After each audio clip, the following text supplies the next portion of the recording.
and welcome to Up the Villa podcast. If you are new to our channel, subscribe, drop this video a like, and get involved in the comment section down below. So, me and Justin went live the other day for the very first time.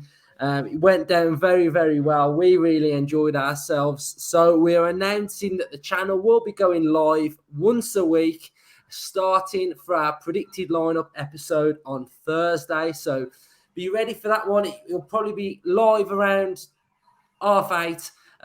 So, get involved. We've got a nice little cheeky idea coming up for that one as well. So, you're all going to be involved for our predicted lineup episode on Thursday at 8:30.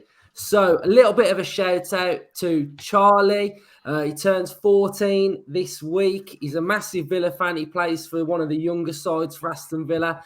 They absolutely love smashing Birmingham City. They did so 5-0 last week. So absolutely great scene. So well done and happy birthday. Subscribe to our channel. Drop the videos a like. Helps pushes it out on YouTube. And just get involved in everything that we discuss on this show. So let's get straight into it. Matty Cash has got a 5-year deal now with Aston Villa. Absolutely huge for me. Probably, I would say, our best player this season. I'd probably say he was. He's come on from last season as well. His Poland international career has took full force. He's doing really well with them. And he's imperative in a Gerrard system. So I think he's only going to get better. And it's nice to see that we've waved off those Atletico Madrid rumours. And he's here to stay. So, Ryan, are you buzzing about it? Yeah, delighted. It's like the new Villa style now, isn't it? The fashion to just blindside you on a random Monday afternoon with some good news. But 5-year deal, 24 years old. So, by the time that contract's up, he's 29, he's in his prime. He's going to have Kessler, I think, next season, breathing down his neck. So that's good competition for the two of them. It will push Cash on even more as well. He's improved immensely under Gerrard. I think he's definitely took his game up a level. Look, his position as right back last season, it was pretty standard right back, solid. But this season, he's been asked under Gerrard to expand that position to contribute further forward, and he is starting to do it now. He's in the top 3 for goals for defenders. He's in the top 5 for assists for defenders, and he's only had half a season under Gerrard, and he's really buying into the system, buying into the formation. And, dead chuff for him. Absolutely dead chuff for him. I know Gerrard alluded to it in his presser last week that there was a couple that were going to get new deals. So who do you think the other one or other couple are going to be, Justin? I said this on Twitter earlier, to be honest, and somebody mentioned that they'd heard somewhere that it could be Chukwuemeka. We all know the ongoing palaver with his contract, so that would be a very nice one for me, I think, if they could just announce that out of the blue.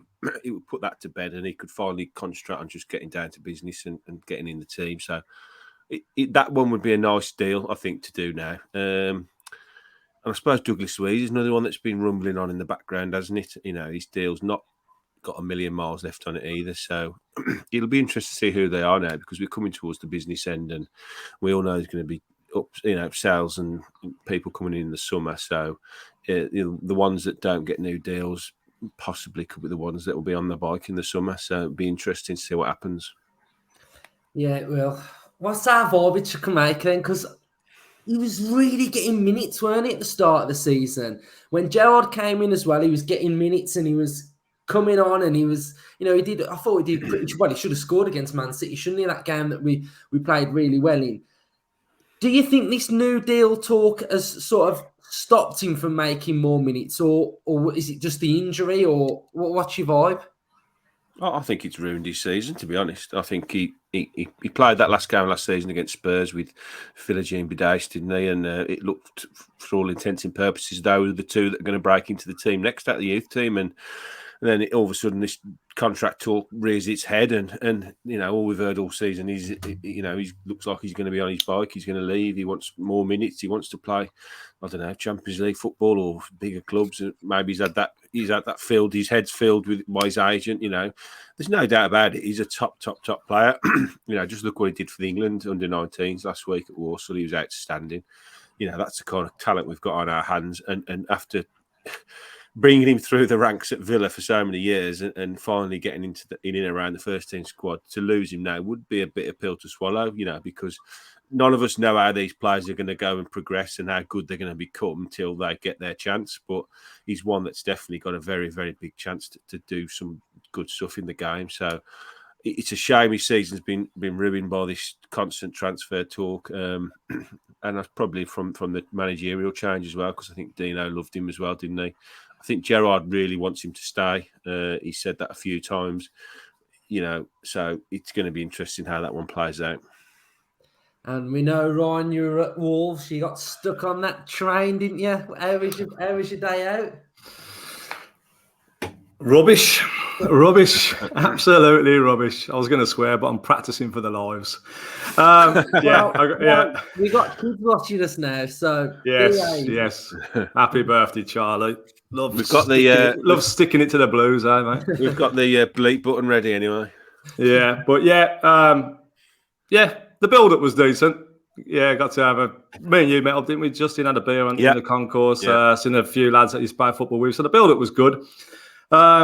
The atmosphere, rubbish, man. You cannot generate an atmosphere in that lower tier when you're all spread out across there, and obviously considering the goal early doors just absolutely killed it anyway. And then went back on the train, got stuck on there for a few hours, having to go back to Smevik, and then get an Uber from Smevik to town, and rubbish. Looking forward to getting back down B6. Let's put it that way. Well, where are you? Where are you sitting for this one, Ryan? Oh God, I've had to give up my seat in the alt end again and go in the box. So my company that I work for, they've got a box in the Trinity Road, so I've been invited down. So that should be another good day. Spoilt this season, absolutely spoilt. Yeah, I've been down there. That would be the second time I've been down after Luke kindly invited us down. So yeah, man, looking forward to it. Lovely stuff. So a couple of episodes ago, I loved a little cheeky stat, didn't I? But I ain't really got any good ones for this one. So last time we beat Spurs at Villa. Oh my God. 2008, 14 years ago, Malberg and Larson in a 2-1 win. But whenever I think of Spurs now, I need some redemption here because I cannot get Bjorn Engels out my head. Every time I think of Spurs, all I think of is Engels. So somehow we've got to get rid of that memory from my brain. So hopefully we can start on Saturday under the lights at Villa Park where we get one over on Spurs because that's been too long. But Conte, he's turned them around, hasn't he? They did have a little bit of a mini blip when he first came in. They weren't getting the wins, were they? But they're sitting fourth now. The Arsenal defeat against Palace has massively improved their chances. I know they've got them coming up as well, so that's going to be a monster London derby, isn't it? But they've won 17 games, drew 3, lost 10. They've lost a lot of games, sitting on 54 points. But another thing that irked me the other day was Palace's performance against Arsenal. They're sitting at the same stage of the table that we're at, and they're putting that performance where they absolutely blew Arsenal apart on Monday night. And that is everything that we aren't seeing at the minute. Commitment, desire, fight.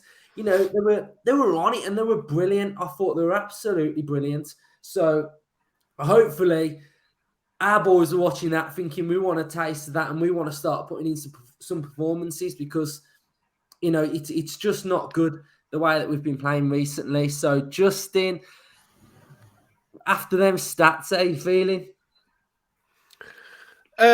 Oh, it's a tough game, isn't it? It's a really, really tough game. I've got a bit of a soft spot for Spurs. The mate of mine who passed away through COVID was a massive Spurs fan, so I sort of become a bit of not a Spurs fan. I love being a Spurs fan, but I've got a bit of a soft spot for them. So I do look out for their results and follow them. And they've had a really good run recently, haven't they? 4 wins out of the last 5, scoring goals. The Son and Kane shows back on the road again. You know, Kane, he's tremendous when he drops off deep, isn't he? I think that tactical change he made at half time, was it against Newcastle, when he just dropped him deep. He's a proper playmaker, isn't he? I know he's a goal scoring machine, but his passing range and his ability to pick players out, especially Son, you know, they're on a real proper wavelength, aren't they? It's like Maradona and Burajaga from, you know, back in the day. I don't know if you remember them pair playing, but you know, they're on just such a wavelength together, and that's what's worrying. They're coming to Villa Park flying. They've just got that nicked into that 4th space in the league, haven't they? Which they'll want to keep. And we're in poor form, aren't we? You know, with another three losses in a row. But last time we lost 3 in a row. What happened? You know, we won the next 3 and we didn't concede a goal. So it wouldn't surprise me if Villa pulled the result out of the bag. To be honest, he's going to take a lot of. It's not a lot of luck, but we're going to have to turn the form around at some point. And I think Gerrard probably regrets the team selection he made against Wolves now. I think there's, you know, you couldn't do much about Luca Dean going off early. He was a bit hamstrung with not having Danny Ings as well because of his wife giving birth. So he'll be back in the squad again. So I think it's back to square one and try and play your best team again and hope that they can replicate some kind of form that they showed 3, 4, 5 games ago when they were flying. So it's going to be a tough one, isn't it? I'm not massively looking forward to it, if I'm honest. I think the end of the season, I've got a horrible feeling. I'm never negative that things are going to get worse before they get better for us at the moment, because there seems to be a bit of an undercurrent at the moment with the manager not being happy with some of the players. He's not going to call them out, obviously live or after matches and stuff, but I think he wants to get to the end of the season and properly. You know, you mentioned Palace, and that's a really good point. But the difference between us and Palace is Vieira had the pre-season, didn't he? He came in early. He got his players in. He had a good pre-season under his belt. He bought the players he wanted to buy to fit his system. And they're flying, aren't they? They're doing really, really well. You can't really fault them at the moment. They've got some cracking players, and you're getting the best out of them. So yeah, I'm hopeful we can get a result. I think we can. We're capable of getting a result. We've got good enough players to get a result. Whether they do it on the day or not, you know, it's tossing a coin with Villa at the moment, isn't it? Which way it lands. So be interested to see what Ryan thinks. But I'm hopeful, but not massively confident. Yeah, I mean, this team Spurs scares the life out of me on Saturday. I don't want to be too negative either, but.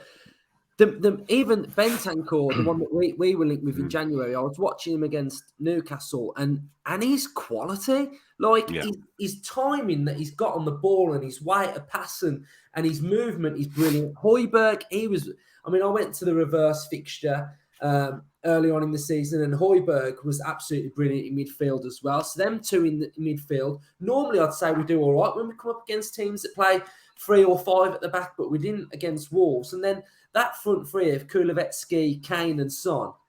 I mean, that Kulevetsky at the sign as well, he looks an absolute quality player. So for me on Saturday, we've got to be aggressive to start. We've really got to impose ourselves on the game, because I think at times we're too tepid, and I think we've just got to get stuck in and be up for it. And under the light, if you can get that Villa Park crowd in the game, get it going early.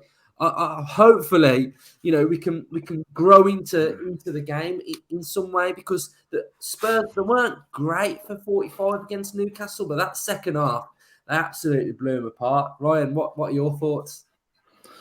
I don't know. I don't know what Villa's going to turn up, to be honest. It could be the one that goes on a 3-game winning run, and it could be the one that goes on a 3-game losing run. I just do not know what Villa's going to turn up. I do know that it probably won't be a draw, because we've drawn 3 games this season and Tottenham have drawn 3. So neither of us like to draw. But I just feel Gerrard. I'm going to call him the gardener, because I feel like he's just planting seeds at the minute. You know, his post-match comments, it's like he's not digging anybody out, but like, I need people to dig me out of a hole. I need people to believe in the system. I need people to have belief that they can go and beat a top 6 team, even a top 10 team. And I just feel that he's planting these seeds and it'll grow over time. It's not the here and now where you can rectify the next game or you win the next game and all that's forgotten about. These are comments that will live long in the memory into next season. And, Gerrard inherited a squad, and Gerrard likes to play 2 number 10s. He had 1 number 10 in Buendia, who was playing on the wing. He had 4 wingers. So he's trying to keep his formation. He doesn't want to go away from his philosophy and his style. He could probably go and put 2 wingers out on the side of the pitch and maybe get a result against Wolves, snatch a draw. But it's again planting the seed that he wants to build this formation and get everyone integrated into his system and his philosophy. So it's just a case of building consistency now and trying to find that identity now to the end of the season. Obviously, we lost Jack Grealish in the summer, and that was our identity gone, and we haven't really replaced that identity. I don't know what we are. We haven't got the pace to be counter-attacking. We're struggling to control a game with our midfield. So it's still very, very experimental. I agree with you, Justin, that Gerrard might have regretted his team selection on Saturday. I think, if you're going to change your number 6, maybe give Chambers a go, who I think would be a good option as a number 6 against Tottenham, especially the way that Harry Kane was dropping deep. But like I say, he wanted to get Sanson minutes, and he put Sanson in McGinn's position and then dropped Luiz for McGinn. So, Luiz now really is his 3rd choice number 6, really, and because Nakamura's above him, and then McGinn's above him now. So where's that leave Luiz and Bailey as well? You could have pushed McGinn up to number 10, but he wanted to get Bailey minutes. And, it's all experimental now to the end of the season. But we just want to have that cling of hope to say, this is it. It's coming together. Come next season, we're gonna go for it. It's like O'Neill's first season. We finished 14th, 15th, 13th. No, it's 13th we did, but we drew a lot of games. But you could just feel it building. You could feel it progressing. You could just feel the whole system coming together and adding the pieces. So I think when Gerrard does have that pre-season and he can add the pieces of the squad that he's missing, because when we do win, it's great. The system works. We look ruthless in attack, 4-0 against Southampton, 3-0 against Leeds. But then when it goes wrong, we can actually see where it is going wrong and what we need. How many times have we come on here and said, we need to be doing this, we need to be that. We need that general in midfield. We need that another number 8. We need a striker that can finish. So we know what we need. And I think we don't need a complete overhaul. I think we'll get rid of the likes of Trezeguet, El Ghazi, maybe Traore, and that will bring in money. And we'll be able to spend that money on what he needs. So I don't think it's a complete we need to chuck 120 million and go and buy 5 players again. I do think he will find the pieces that he needs, and it can just click. Look at West Ham. They signed Royce, come on, Souček, they signed him, they signed Bowen. That's 3 players, and they've completely transformed. And I always felt we were a season or 2 behind West Ham. The likes of Palace, Southampton, I always thought we was a season behind them. I feel like we've caught them up now. And now it's about that next stage and trying to catch your West Hams. I know they've had a bad season this season, Leicester, but, get up to that standard now. And I think good pre-season and we can get right back in the mix, I think. Yeah, I'm with you. So, you mentioned a bit about the lineup, both of you, really. So, where do we feel like Leon Bailey fits into things? Because I don't really see him working in Gerrard's sort of long-term system. Justin, what's your vibe? I've spent all season backing Leon Bailey. He hasn't played much. He's had lots of injuries.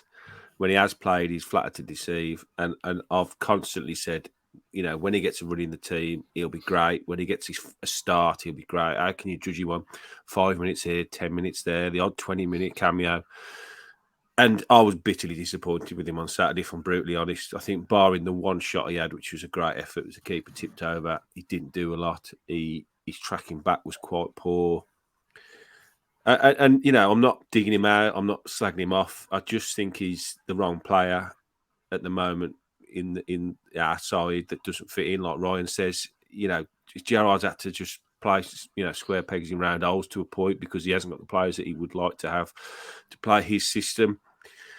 I have to admire Gerrard, if I'm honest, in a way, because he is sticking religiously to his mantra and the way he wants to play, and that's not easy when things aren't going well because, you know, it'd be easy, just like Ryan said, really, to chuck it all out the window and just play two wingers and, you know, change the system back to an almost like a Dean Smith type system that the players were bought for.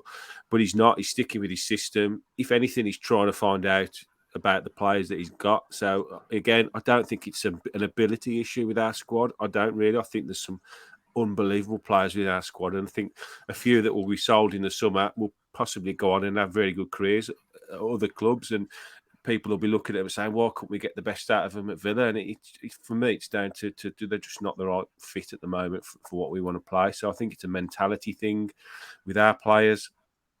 So yeah, I think it's a tough one, isn't it, going forward? But I think he's just got to stick with it. I think we've all got to stick with him and get behind him, and hopefully, you know, things will turn around. Like I say, I've got a horrible feeling things are going to get a little bit worse before they're going to get better, because we've got some real tricky fixtures coming up towards the end of the season. But I think we've just got to stay focused and hope that things do turn around at some point. But yeah, on the Bailey issue, I think his days are numbered, if I'm brutally honest. It is difficult, isn't it? Just to, you know, when you have a bad result, we are in a bit of a transition now heading to the end of the season. We did hope it would stay strong, but we are in a bit of a transition now. But it's so difficult to take because we just live and breathe this football club, and it's like we can't put it to bed on a Saturday. We can't watch the game. Oh, we had a bad result against Wolves, and then put it to bed till next Saturday. Just switch off. We cannot do it. You know, us three are talking about it all the time. Everyone in the comments are talking about it all the time. Everyone in social media. It's on your fingertips. It's on your phone, 24/7. Aston Villa content, opinions, and that's the hardest bit about it, because you do want us to do really well, and it's full time, and it's full time being a Villa fan and a supporter now. Don't you think we talk about the Villa less when we win than we do when we lose? Yeah. Because when you lose, all you're doing is going over what went wrong. When you win, you're just buzzing for a few days, and then you just can't wait for the next game. Yeah, it's to be fair, when you put it like that, it is mental. So we'll just touch on one little cheeky rumour that's coming out of season tickets, apparently going up 30%. You know, and it's tough in it because the households, your bills, everything's going up. The cost of living is going up, and then wallop your season ticket 30%. And I just want to get both your thoughts on it, really. But it's a difficult one, isn't it? Because we did our finance episode, and we spoke about everything that the club needs to do to start making more money and climb the ladder and get better at doing certain things. And I guess one thing that they can do is put the price of season tickets up. If as from the club's point of view, they're probably looking at it thinking, well, we got 30,000 season tickets, but we got 20,000 on a waiting list plus that possibly want one. Yeah, not saying all those would probably take it if it was really expensive anyway, but to them it's just an easier thing to do, isn't it? And I think, if we are going to get a new stand, we are wanting to sign Coutinho, we do want to push to get into Europe, we do want better players, then I guess it comes at a cost, and it's at a cost to us. So it is a difficult one, but I understand why they would do it. I don't think we have had a price increase season ticket wise really since we got promoted, have we? I think it went up a little bit after Project Restart, but other than that, I think we're sitting pretty low in the Premier League for the season tickets. So what's your thoughts on it, Ryan? Yeah, 30% in this day and age does seem a bit of a steep hike, doesn't it? Especially with what's going on in the world, petrol prices, flipping gas and electric going up. But like you say, it's very reasonably priced, the Villa. Like, if it's gone up 20 quid since we've been in the Championship. I ran a little poll on Twitter 4 options. Sort of say, do you find the money? Do you just sack your season ticket off and do game by game? Have you been priced out? And 60% are saying, we'll just find the money. And there will be some casualties, won't there? 30% is huge, and a lot of people will find it. But a lot of people, it might come too much of a cost, and you do feel for them people. It's the families that go down as well. Look, Justin, there's 4 of you, isn't there, Justin? So that's like 120% really price increase. So, it is tough, but it's something that's it should have been built steadily over the last few seasons, really. And it's just because it's a huge spike that it's come as a bit of a shock, and we'll see if there's any truth to the rumor, because I think the meeting's tomorrow. Is it Thursday? Is it a supporters meeting Thursday? Yeah. I agree with you. I think I run my own business, and I was always told that you're better off putting your prices up a little bit, more regularly, rather than waiting and then smashing them up a lot. So it's a very difficult. It's always going to be a very emotive subject, isn't it? Especially currently with like you saying about the prices going up. I think 30% is too much, if I'm brutally honest. I'm lucky. I have got 4 season tickets, but I buy them in the family stand, which is middle tier, the Trinity on the left-hand side. So you get it as a package, and it's very, very, very, in my opinion, from what I get, a very reasonable amount of money. So, I probably will pay it because I like going with my family, and it's a day out, and it's one of the very few times now my kids are getting older. They're 18 and 14 now, and they're not going to be that many more years probably when they'll be wanting to come. 2 girls with me to the villa, so I'm going to ride that wave as long as I possibly can. But for many, it'll be too much. And what I would have liked to have seen done, and this hasn't been confirmed yet, that the prices are going up that much, but it seems to be that way, that I would have preferred a more modest increase this year with everything going on, which still might happen. And then once the new stand's built, then I think, it probably would have been acceptable then to put it up a bit more. There's lots of investment, talk about masses of investment coming again in the summer. And unfortunately, if we want the club to be invested in, then these are the things that are going to have to happen. Increase in sponsorship has to happen, the revenue, increase in the shirt. We're pretty sure it's Castori for the shirt deal next year, which it's 50-50 whether people like or don't like them. But the truth of the matter is we'll have Castori because they're paying the most money to us, and that's the way football has to be at the moment. Because if we want to be in the top 4 and we want to push top 6 and we want the best players, we want more Coutinho type signings, then the money has to come from somewhere. The owners won't stick around forever putting their hands in the pockets. They have to make us, like we said on that finance episode, we've got to become as self-sustaining as quickly as possible. And the only way to do that is revenue streams. And you have to enhance all of them, not just one of them. A 30% increase on your season tickets brings in an extra £4 million a year just on tickets alone. So, it's not small change, is it? It's big money. Corporate's going to probably go up again. I've got a couple of mates who've got boxes, so God knows what their prices are going to go up to next season. But the club are investing. If they wasn't investing, if there wasn't, upgrading the stadium, if they wasn't investing heavily in the squad, if there wasn't doing everything that they're doing to make us as good as we are, then I think that, there would be big problems in the fan base. But, whilst the investment is coming, whilst the players that we're signing, that Luca Dean and Coutinho in January was phenomenal, 2 signings to get. And if we replicate that in the summer with some really good signings, then can we really argue? Yes, the minority that won't be able to buy season tickets, it's bitterly disappointing for them, and it's not a nice position to be in. And it's going to split the fan base, isn't it? I think we all understand why they're doing it, but probably wish they wouldn't. And I wish that maybe, and they might still do it, like we say, we don't know. They might, maybe, if there's such a big outcry, But these things aren't decided on a whim. These things would have been discussed. Yeah. They planned these for years. Where do we want to be? How do we want the pricing structure to sit? Where are we going to sit next year? What we're going to do the year after that? They've probably already sorted what the next season ticket is going to be, not just this one. So we've got to trust the process and hope that that most people can still afford to go that want to go. Yeah, I also think they should improve the season ticket package because, Like last season, I got my season ticket in a little envelope stuck on a piece of paper going, nice one, Ryan. See you at B6. But before, you used to get a nice little box set. You used to get your subscription to Villa TV. Little You badge. could watch. You get a box when you remember, don't you? With your little, you get a scarf. But you used to get scarf, you used to get pin badges, you used to get stickers. Pin badge, yeah. Yeah, so they could, if they're going to put these prices up, improve the package, give you your first FA Cup game at home, give you your first League Cup game at home, especially the Villa TV, so you can watch the under-23s, under-18s, access to the women's game. Give us a bit more of a package instead of just your card stuck on an envelope. I've got a friend that sits in the North Stand lower, and he said to me that he would seriously consider not renewing simply because the quality of that stand is so poor now that if you stick it up 30% on top, he said the toilets are terrible.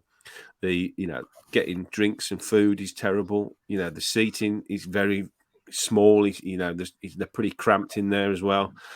So this is what I'm saying. If they'd have waited till they'd done the new stand and then put a brand spanking new stand in front of everyone and said, right, your prices are going up, people in that stand would have gone, sound, look at where we're sitting, look at the stuff we've got.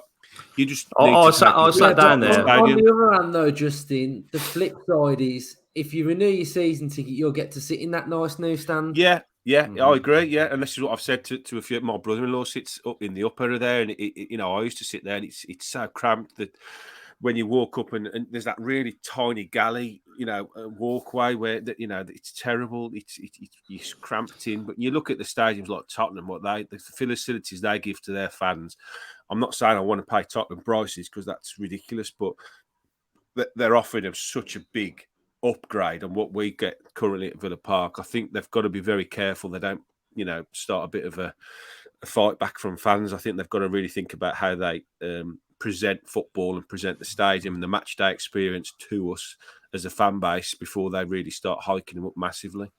Yeah, the thing is with that North Stand lower, I was sat there for the season we got relegated and the first season back in the Championship, and it's cramped, and the concourse is dreadful. It's awful, and but it was the away end, wasn't it? That was where they used to just cram the away fans in, and it weren't until O'Neill changed it and they moved them over to the Doug Ellis. And they're going to invest. They're going to invest millions in that stand. We haven't seen the plans yet. I think they're due any time now, aren't they? So I would imagine it's going to be phenomenal. So, I don't know.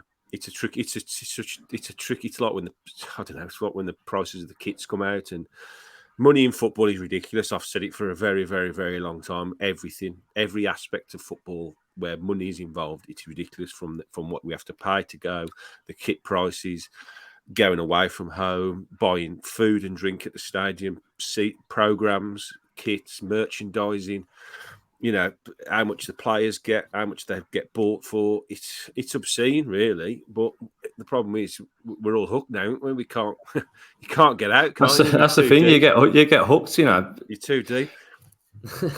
You support a Premier League club and you expect the fans to be Premier League fans and be on top dollar, but you're not. We're just local fans, you know what I mean? It's not like all the fans are loaded because you support one of the top 4 or the top 5, and just because you support Arsenal, you should pay £1,000 because you're an Arsenal fan. You're a Premier League fan. You should be on top dollar if you want to come and watch that. It's not right, is it? It's it's a tough one. It's a tough one.